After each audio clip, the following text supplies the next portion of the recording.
Yes, hello student of class 12।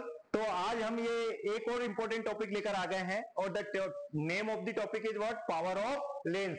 क्या है topic का नेम? क्या है? Power of lens. अगर हम हिंदी माध्यम के बच्चों के लिए बात करें तो लेंस की शक्ति या लेंस की सामर्थ्य, ये क्या होता है? तो इसके लिए हम दो चित्र के माध्यम से समझेंगे। एक हमें यहां पर दिख रहा है, ये कौन सा लेंस है? Convex lens. और ये भी एक क्या है? Convex lens. ये पतला कॉन्वेक्स लेंस है और ये क्या है? मोटा कॉन्वेक्स लेंस। तो जब आपने देखा कि समांतर प्रकाश की किरण आ रही है, कैसी किरण आ रही है? समांतर प्रकाश की किरण आ रही है। तो यहां पर देखा, ये मोटा लेंस ने इसको पहले कन्वर्ज कर दिया, मतलब पहले उसको क्या कर दिया? अभिसारी कर दिया। देखो पहले कर दिया, तो ये यहां से इसका फोकस होगा, प्रिंसिपल फोकस। इसने बाद में फोकस किया तो ये इसका प्रिंसिपल फोकस होगा। लेकिन हमें पता है इसके प्रकाशिक केंद्र से, इसके प्रकाशिक केंद्र से हम क्या फोकस की दूरी मापते हैं, और प्रकाशिक केंद्र से फोकस की दूरी जो होती है उसको क्या बोलते हैं? फोकस दूरी।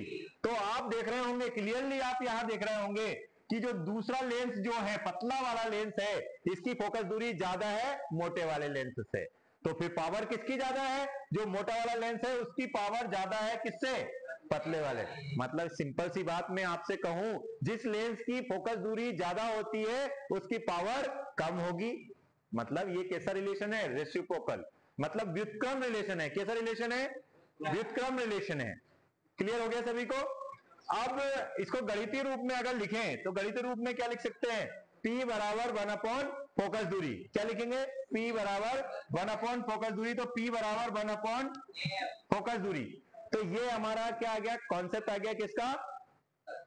शक्ति का, लेंस की शक्ति का। अगर हमने कोई क्वांटिटी पढ़ी है तो उसका एसआई मात्रक पता चाहिए हमें, उसका अदर एसआई यूनिट चाहिए, डायमेंशन चाहिए, और वो कैसी क्वांटिटी है पता होना चाहिए। तो जो लेंस की शक्ति होती है वो अदिश राशि होती है। कैसी राशि होती है? अदिश। और इसका एसआई मात्रक क्या है वो देखेंगे क्या है। तो आगे वाली स्लाइड में जाते हैं बेटा, देखिएगा। इसका एसआई इकाई जो होती है वो डायोप्टर होती है। क्या होती है? अब ये कहें कि 1 डायोप्टर क्या है, तो 1/1 मीटर जिसकी फोकस दूरी हो उसको हम बोलेंगे 1 डायोप्टर। तो सूत्र को इस प्रकार लिख सकते हैं, यदि फोकस दूरी किसमें दी हुई हो? सेंटीमीटर में। वो वाली जो P is equal to 1/f जो लिखा था, ये फोकस दूरी किसमें थी? मीटर में। लेकिन आपको सेंटीमीटर में दिया रहे तो P बराबर 100/f लिख सकते हैं। क्लियर है यहां तक सभी को? अब इसकी आगे वाली स्लाइड में देख लेते हैं। ओके, यदि किसी लेंस की फोकस दूरी कैसी, फोकस दूरी या शक्ति कैसी हो, फोकस दूरी या शक्ति कैसी हो, धनात्मक हो, तो वो लेंस कैसा होगा? उत्तल लेंस होगा। और अगर ऋणात्मक हो तो वो कैसा लेंस होगा? अवतल लेंस मतलब कॉन्केव लेंस, और उत्तल लेंस मतलब convex lens. Is this clear to everybody? आगे बढ़ते हैं। सॉरी, ये दूसरे हमारा वीडियो आ गया है। अब हम बात करते हैं, एक छोटा सा टॉपिक और है हमारे था इसी में, लेंस कॉम्बिनेशन। क्या था? लेंस कॉम्बिनेशन, जिसको हम बोलते हैं लेंसों का संयोजन। क्या कहते हैं? लेंसों का संयोजन।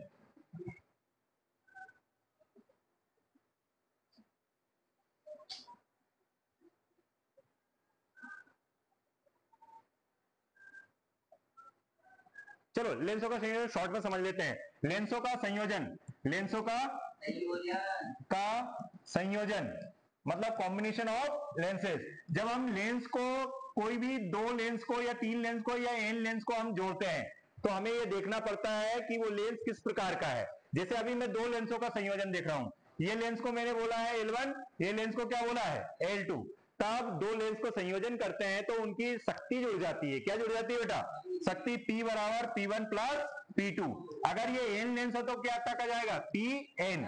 अगर शक्ति उसकी जुड़ जाती है, सारे लेंसों की लेंस जो होते हैं उनकी शक्ति जुड़ जाती है, तो ये वाली शक्ति क्या हो जाएगी? कुल शक्ति। कुल शक्ति क्या हो जाएगी? बढ़ जाएगी। और अगर ये बढ़ जाएगी तो फोकस दूरी कैसी होती है? पावर की व्युत्क्रम 1/f। तो ये क्या हो जाएगा? 1/f1, और ये क्या हो जाएगा? 1/f2। मतलब अगर आपसे संयोजन का पूछे तो आप ये वाला कॉन्सेप्ट समझेंगे। और ये संयोजन की जरूरत क्या पड़ी हमें? लेंस को ज्यादा पावरफुल बनाने के लिए या फोकस दूरी को कम करने के लिए। ठीक है। अब इसमें एक छोटा सा टॉपिक और था, अपवर्तनांक, उसको समझा देता हूं। तो अपवर्तनांक क्या होता है किसी एक माध्यम में प्रकाश की चाल बटे कोई दूसरे माध्यम में प्रकाश की चाल, इन दोनों के जो अनुपात होता है या बटे जो मैंने ऑलरेडी बोल ही दिया है, उनके अनुपात को क्या बोलते हैं? अपवर्तनांक। अपवर्तनांक अगर किसी ग्लास का अपवर्तनांक वायु के सापेक्ष में निकालना है तो जो ग्लास में जो प्रकाश की चाल होती है वो उसके डिनोमिनेटर में आएगा। जैसे मैं इसको अपवर्तनांक को म्यू से दर्शाता हूं, किससे दर्शाता हूं? म्यू से। और ये किसका? कांच का। ये कांच लिख दिया मैंने, ये कांच का अपवर्तनांक लिखा। किसका लिखा बेटा? और किसके सापेक्ष? वायु के सापेक्ष। तो इसको लिखेंगे क्या? C बटे VG। C यहां पर क्या है? प्रकाश की चाल वायु या निर्वात में, और VG क्या है? प्रकाश की चाल कांच में। तो इन दोनों के अनुपात को ही क्या बोला है? अपवर्तनांक। कांच का अपवर्तनांक वायु के सापेक्ष। आई होप समझ में आ गया होगा। Okay, thank you.